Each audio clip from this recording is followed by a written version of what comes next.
আমি এই মুহূর্তে কথা বলছি বাংলাদেশের জনপ্রিয় একজন ইসলামিক সঙ্গীত শিল্পী আবু রায়হানের সঙ্গে। কেমন আছেন? আলহামদুলিল্লাহ ভালো আছি। আপনি কেমন আছেন? আমিও মোটামুটি ভালো আছি। অনেক দিন অনেক চেষ্টার পর অবশেষে আপনাকে আমি পেলাম। আলহামদুলিল্লাহ। তো তানভীর ভাই আপনাকেও অনেক অনেক ধন্যবাদ। আপনাকে দেখতাম, ফলো করতাম এবং আপনার ইন্টারভিউগুলো দেখতাম। কিন্তু মনে হতো যে কোনো একদিন দেখা হবে। আজকে দেখা হয়ে গেল আপনার আমি একটু সাথে। দর্শকদেরকে বলে রাখি, প্রায় ১.৫ বছরের চেষ্টা অবশেষে আমি আবু রায়হান ভাইকে পেয়েছি। আচ্ছা, এই যে আজকে এই আয়োজনে এসে কেমন লাগছে, কেমন দেখছেন সবকিছু? আলহামদুলিল্লাহ ভালো লাগছে। আজকের এই আয়োজনটা টোটালি ভিন্ন। এবং আমাদের ইন্ডাস্ট্রিতে এই ধরনের নাশিদ শিল্পীরা আরও বেশি বেশি আসুক, এটা আমাদের প্রত্যাশা। আচ্ছা, আরেকটা ভিন্নতা আছে মনে হয় যে একই মঞ্চে বাংলাদেশের ইসলামিক সঙ্গীত জগতের প্রায় সবাইকেই দেখছি। আগে এমনটা দেখিনি। হ্যাঁ, এই যে আন্তরিকতাপূর্ণ এই পরিবেশটা অতীতে ছিল না, কিন্তু এটা আমরা এই জেনারেশন এটার সূচনা করছি। এটা আমাদেরকে অনেক দূর এগিয়ে নিয়ে যাবে ইনশাআল্লাহ ইনশাআল্লাহ। আচ্ছা, এই যে আজকে মূল যে আয়োজনটা মুসলার যে গানটি আজকে এসেছে ইসলামিক গান হৃদয়ের গহীনে, গানটি শুনেছেন কিনা, কেমন শুনেছেন বা কেমন লেগেছে গানটি? গানটির ব্যাপারে যতটুকু জেনেছি, এটার মানে অডিওর যে কাজ করেছেন, ভিডিওগ্রাফি যিনি করেছেন, প্রত্যেকটা টিমেই ইসলামী নাশিদ অঙ্গনে খুব স্ট্রং টিম এবং তাদের হাত ধরে যেহেতু কাজটা আসছে, অবশ্যই এটা ভিন্ন কিছু হবে। এবং সিঙ্গার মুসলা ভাই উনিও ভালো পরিবেশনা করেন।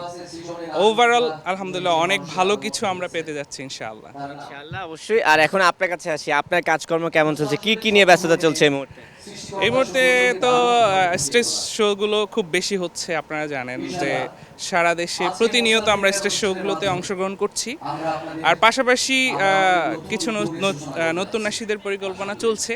খুব শীঘ্রই ইনশাআল্লাহ আমার শ্রোতারা নতুন নাশিদগুলো পেয়ে যাবেন ইনশাআল্লাহ। আচ্ছা, আমরা যাওয়ার আগে অবশ্যই নাশিদ একটা শুনবো আপনার মুখে, কিন্তু এখন যে প্রসঙ্গে কথা বলতে চাই যে এই যে বলছেন যে স্টেজ শো হচ্ছে, আমার কাছে কেন জানি মনে হচ্ছে যে বর্তমান প্রেক্ষাপটে স্টেজ শোর পরিমাণ আগে থেকে বেড়ে গেছে এবং অনেক ভিন্নতা এসেছে। আগে আমরা কিন্তু ক্যাম্পাসগুলোতে এভাবে প্রোগ্রাম দেখতাম না, যখন আমরা দেখেছি বিভিন্ন ইউনিভার্সিটি ক্যাম্পাসগুলোতে ইসলামিক আয়োজন হচ্ছে। এটা আসলে কেমন দেখছেন, ওদের রেসপন্স কেমন দেখছেন, অডিয়েন্সকে কেমন উপভোগ করছেন, বা এই যে তরুণদের আগ্রহ, এই বিষয়টা আসলে কেমন দেখছেন?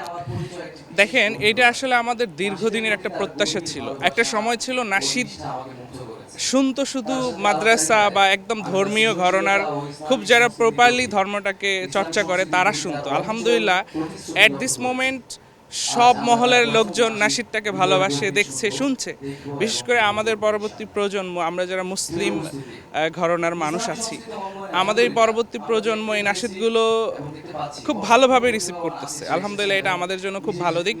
আর আপনি যেটা বললেন যে এখন ইউনিভার্সিটি ক্যাম্পাস থেকে শুরু করে ভালো ভালো জায়গাগুলোতে ইসলামী নাশিদের আয়োজন হচ্ছে, এটা আসলে আমাদের স্বপ্ন ছিল। এবং কলরব দীর্ঘদিন এই কাজের পেছনে, নাশিদ নিয়ে কাজ করার পেছনে তাদের লক্ষ্যটাই ছিল এটা, যে বাংলাদেশের 18 কোটি মানুষের কাছে পৌঁছে দেওয়া এই নাশিদটা।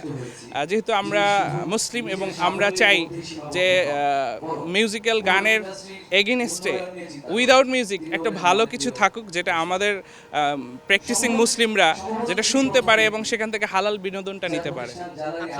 তবুও একটা কোথায় যেন একটা শূন্যতা আছে আমার কাছে মনে হয়, সেটা হচ্ছে যে সব জায়গাতে ইসলামিক গান আছে, আমরা টেলিভিশন চ্যানেলগুলোতে যে দেখি যে সব ধরনের গানের অনুষ্ঠান হয়, কিন্তু রোজা রমজান মাস ছাড়া কিন্তু আমরা ইসলামিক গানে কোনো অনুষ্ঠান দেখি না। শিল্পী হিসেবে এ ব্যাপারে কি আপনার কোনো আক্ষেপ আছে? আচ্ছা, 95% মুসলিম এই কান্ট্রিতে, আমাদের এই জায়গাগুলোতে অবশ্যই আমাদের বিচরণ থাকা উচিত। এবং এটার জন্য আমি মনে করি আমাদেরও কিছু দায়বদ্ধতা আছে। আমাদেরও এখানে অংশগ্রহণ করার জন্য যে প্রচেষ্টা সেগুলোও কম।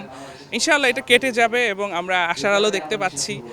অ্যাট দিস মোমেন্ট পরিবেশটা ভালো। ইনশাআল্লাহ আমরা খুব দ্রুত এই জায়গাগুলোতে আমাদের অবস্থান তৈরি করে নিতে পারবো ইনশাআল্লাহ। আচ্ছা, একটা প্রশ্ন করব, তারপর একটা নাশিদ শুনবো, তারপর আজকের মতো আপনাকে ছেড়ে দিচ্ছি। অনেক তো ফ্যান ফলোয়ার আছে, এর মধ্যে একটা মজার কোনো গল্প শেয়ার করা যায় কিনা যে আপনার ফ্যান ফলোয়ারদের? আচ্ছা, আমার ফ্যান ফলোয়ারদের মজার গল্প হচ্ছে, আমি একটা প্রোগ্রামে গিয়েছিলাম, এটা হচ্ছে শরীয়তপুরে। তো ওরা এত বেশি ক্রেজি যে আমার টুপি খুলে নিচ্ছিল। কেউ বলতেছে ভাই ঘড়িটা দিয়ে যান, কেউ বলতেছে ভাই ব্লেজারটা খুলে দিয়ে যান। তা আমি মোটামুটি টুপি দিয়েছি, ব্লেজারটাও দেওয়া হয়েছে, কিন্তু ঘড়িটা দেওয়া হয়নি আর কি। তো ওরা খুব ক্রেজি হয়ে যাচ্ছিল এটা আসলে ভালোবাসার বহিঃপ্রকাশ। এ কারণে এইসব বিষয় খুব ভালোভাবে রিসিভ করা, আর এটা প্রত্যেকটা সেলিব্রিটিদেরই উচিত খুব পজিটিভলি রিসিভ করা এই বিষয়গুলো। এটা আমার জন্য খুব ইন্টারেস্টিং একটা ব্যাপার ছিল আর কি। আচ্ছা ঠিক আছে, কিন্তু ঘড়িটা দেননি কেন? দাম বেশি ছিল? না, বিষয়টা এরকম না, এটা একটা গিফটের জিনিস।